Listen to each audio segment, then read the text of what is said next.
ఒక అవకాశాన్ని మనకు మనం ఇచ్చుకునేటువంటి ప్రయత్నం చేద్దామని మీకు విజ్ఞప్తి చేస్తూ, ఇక పొంగులేటి సీనన్న ముంగట ఏం మాట్లాడడానికి కూడా ఉండదు. ఎందుకంటే కొద్దిగా బయట మాట్లాడినట్టు ఉండదు మా పరిస్థితి, ఇలా కొంత వేరే ఉంటుంది. కాబట్టి కొన్ని కంట్రోల్లో ఉండాల్సినటువంటి పరిస్థితి ఉంటుంది. కాబట్టి సోదరులారా, ఒకటి రెండు విషయాలు మాత్రం వివరించే ప్రయత్నం చేస్తా. ఇవాళ తెలంగాణ రాష్ట్రంలో కేసీఆర్ ఆయన పరివారం 10 ఏళ్ల పరిపాలన విముక్తి కావడం కోసం పొంగులేటి సీనన్న ఏ విధంగానైతే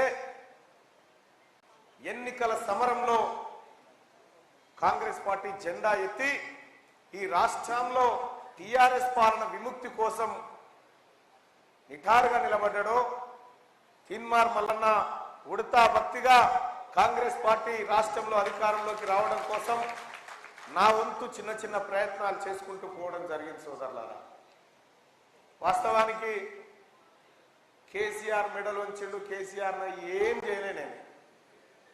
నేను నా పని నేను చేసుకుంటూ పోయిన అంతే. కాకపోతే ఏం జరిగిందంటే కొన్ని విషయాలు మాత్రం బాధాకరమైనటువంటి విషయాలు. సోదరులారా, నాకు కూడా నా కుటుంబం లెక్క, అందరి కుటుంబాల లెక్కనే నా కుటుంబం కూడా ఉండాలనుకున్నా.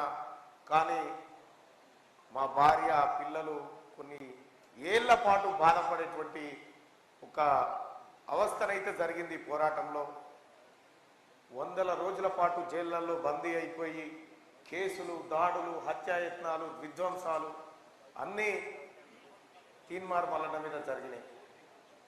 ఏది జరిగినా తీన్మార్ మల్లన్న మీద చిన్న వెంట్రుక వాలినా మా అన్న పొంగులేటి సీనన్న వెన్ను తట్టి నిలబడ్డాడు, నాకు అండగా నిలబడ్డాడు ప్రతిసారి.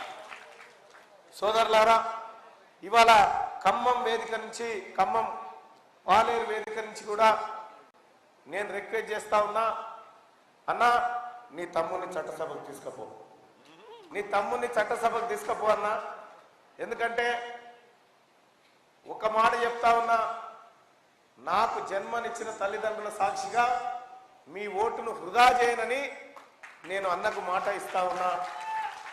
తప్పకుండా మాట నిలబెట్టుకుంటా అని చెప్పి తెలియజేస్తా ఉన్నా. సోదరులారా, మీ అందరికీ తెలిసినటువంటి కొన్ని విషయాలు చెప్తా. ఇవాళ